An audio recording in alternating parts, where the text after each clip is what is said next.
Cuando pensamos en relojería, casi siempre miramos hacia Suiza. Pero más allá de los Alpes, en el corazón de Sajonia, nació otra escuela del tiempo. Una relojería de acero, precisión y carácter. Esta es la historia de la relojería alemana.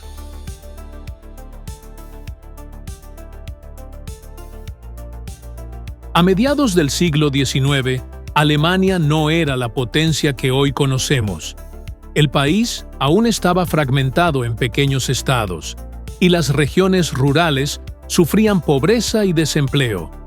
Entre ellas, Sajonia, una tierra de mineros y campesinos, había quedado sumida en la ruina tras el agotamiento de sus minas de plata.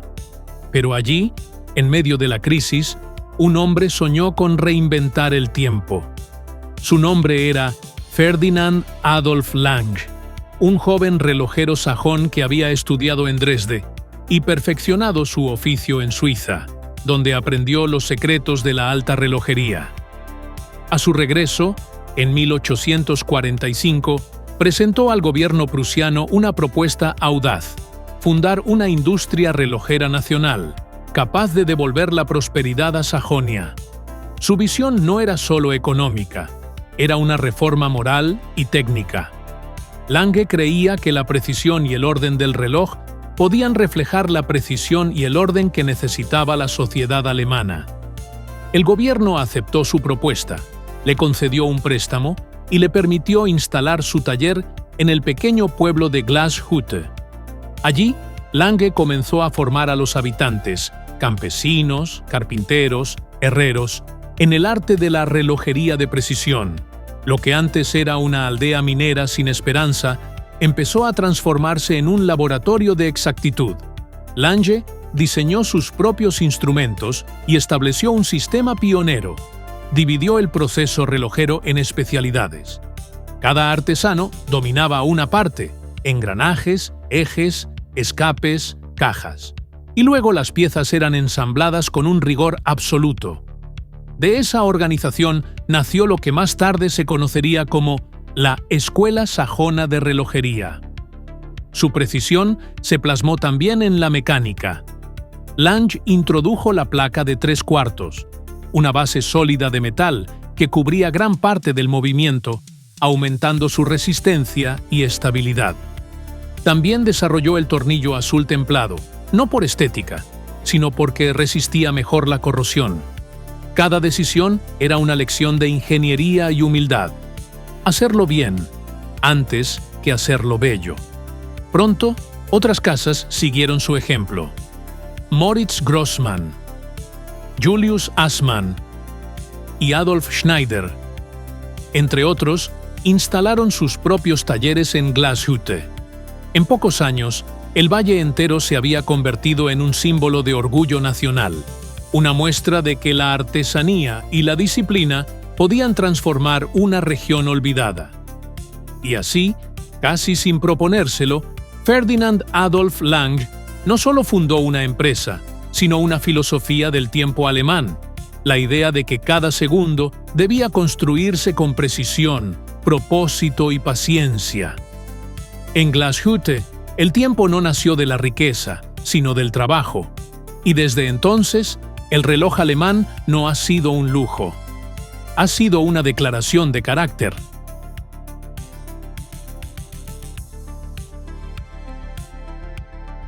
Cuando el mundo se sumergió en la Segunda Guerra Mundial, la precisión alemana, antes símbolo de ingenio, fue puesta al servicio del conflicto. Los talleres de Glashütte, cuna del refinamiento, fueron convertidos en fábricas militares.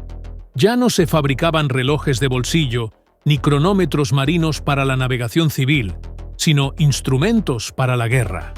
Relojes de aviador, mecanismos para submarinos, cronógrafos diseñados para sincronizar ataques. El tiempo, que antes servía para medir la vida, ahora servía para medir la destrucción. En 1945, los bombardeos aliados alcanzaron Glashütte. La pequeña ciudad relojera, orgullo de Sajonia, quedó reducida a escombros. Los talleres ardieron, los relojeros huyeron o fueron capturados, y el tic-tac que había dado vida al valle se detuvo. Pero el final no fue el silencio. Fue el comienzo de otra batalla, la de la supervivencia.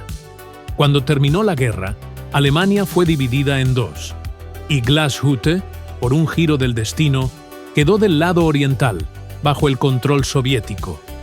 El nuevo régimen comunista veía la relojería no como arte, sino como industria del pueblo. Las antiguas casas, A. Lange y Söhne, Tuttima, Mühle, Grossmann, Assmann, fueron nacionalizadas y fundidas en una sola entidad, la Web Glashütter Uhrenbetriebe, abreviada GUB. Ya no existían nombres individuales, solo uno, el del Estado. Sin embargo, bajo esa apariencia gris y colectiva, persistió algo más fuerte que la política: el orgullo de hacer las cosas bien. Los relojeros que habían aprendido de los maestros del siglo XIX continuaron su labor en silencio, fabricando relojes mecánicos con los recursos que tenían, manteniendo viva la precisión sajona, incluso en un entorno de limitaciones. Los relojes de la GUB no eran lujosos, pero eran resistentes, confiables, honestos. Eran el reflejo de un país que trabajaba sin gloria, pero con convicción. Mientras tanto, al otro lado del muro, la relojería suiza vivía su edad dorada. Rolex, Omega y Patek Philippe se consolidaban como símbolos de estatus, mientras en Glashütte el valor estaba en la precisión, no en el prestigio. Décadas pasaron, y aunque el mundo creyó que la relojería alemana había desaparecido, la tradición permanecía dormida, esperando el momento de volver a latir. En 1989, con la reunificación alemana, Glashütte despertó. La GUB fue privatizada, y los descendientes de las familias relojeras regresaron a reclamar su herencia. Entre ellos, Walter Lange, bisnieto de Ferdinand Adolf Lange, quien, con el apoyo del visionario Günter Blümlein, reconstruyó A. Lange y Söhne desde cero. Ese día, más que una marca, renació un ideal, el de que la verdadera precisión no se mide en segundos, sino en perseverancia. El tiempo alemán se había detenido, sí, pero solo para tomar impulso.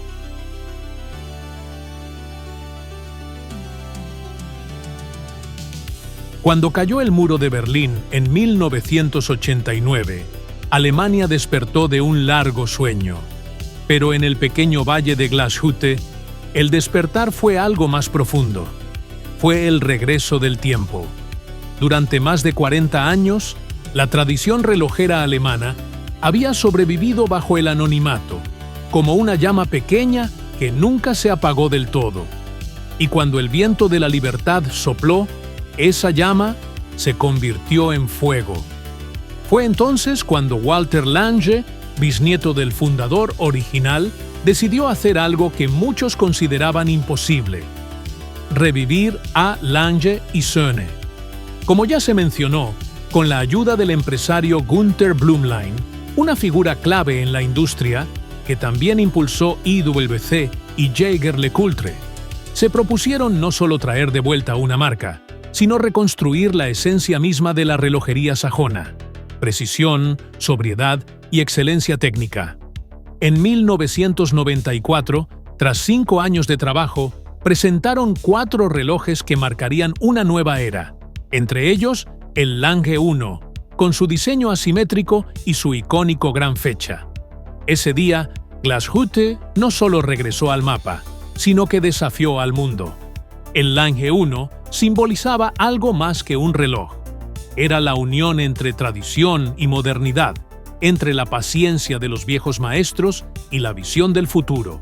Y lo más importante, mostraba que el lujo alemán no necesitaba oro ni ostentación, porque su valor estaba en el interior, en la precisión de su movimiento. Mientras tanto, otras casas también renacían. Glashütte Original, heredera directa de la antigua GUB, fue privatizada en los años 90 y transformada en una marca de lujo con identidad propia. Sus relojes conservaron la herencia de la ingeniería socialista, pero con un acabado digno de competir con los mejores suizos. Luego surgió Nomos Glashütte, fundada en 1990, que llevó la estética alemana hacia el minimalismo Bauhaus. Relojes limpios, precisos, sin adornos. Un lujo silencioso para una nueva generación. También Tutima, Mühle Glashütte, Sinn y otras casas alemanas revivieron la tradición técnica del país, cada una con su propia filosofía. Unas enfocadas en la precisión militar, otras en la elegancia funcional o la innovación mecánica. Con el paso de las décadas, la relojería alemana no buscó imitar a Suiza. Hizo algo más difícil: definir su propio lenguaje del tiempo. Un lenguaje donde el valor no está en los diamantes, sino en la exactitud de un tornillo azul. No en la firma de un embajador famoso, sino en la firma grabada a mano del relojero que lo ensambló. Hoy, Glashütte no compite con Suiza. Camina a su lado, pero en otra dirección. Mientras la relojería suiza habla de estatus y legado, la alemana habla de precisión, honestidad y disciplina. Es una filosofía donde el mensaje es claro: la perfección no está en lo visible, sino en lo que solo unos pocos saben mirar. La relojería alemana no volvió para recuperar el tiempo perdido.